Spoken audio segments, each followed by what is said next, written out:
На сцената на Центарот за култура Бели Мугри во Кочани премиерно беше изведена представата под наслов Народниот мудрец во басните, во драматизација и адаптација на неколку народни приказни од страна на Силвана Јаневска, која всушност беше и режисер на представата.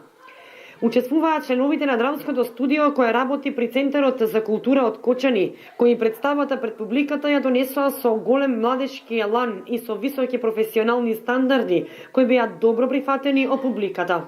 Оваа представа ја работевме некаде околу 2 месеци, бидејќи 2 месеци подолг период, бидејќи имавме многу работа, како што можевте да видите од сценографијата и од самите костими, односно маските кои што всушност ги работеа вредните раце на нашите вработени во Центарот за култура. Да се заблагодарам на нашиот сценограф Венцо Димитров, како и на неговите асистенти, на учениците од училиштето за сликање и цртање под менторство на Александра Димитрова, која што се наоѓа всушност и при Центарот за култура Бели Мугри. Секако на нашите вредни вработени во Центарот за култура кои што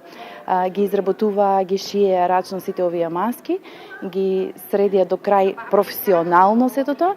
На нашиот музички соработник Дарко Стојчев, кој што ја изработи музиката за оваа представа и се разбира на најзаслужниот во целата оваа екипа, односно диригентот на целата оваа екипа, Силвана Јаневска, која што всушност е драматизација и адаптација направи на овие приказни од повеќе автори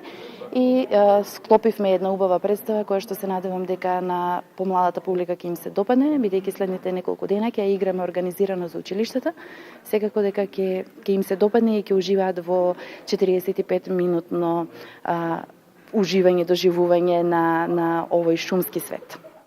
Представата Народниот мудрец во басните е трета премиерна представа на Центарот за култура од Кочани во оваа календарска година и истата ќе биде премиерно прикажана во наредните 10 дена. Представата е финансиски поддржана од Министерството за култура на Република Македонија во годишната програма за оваа година.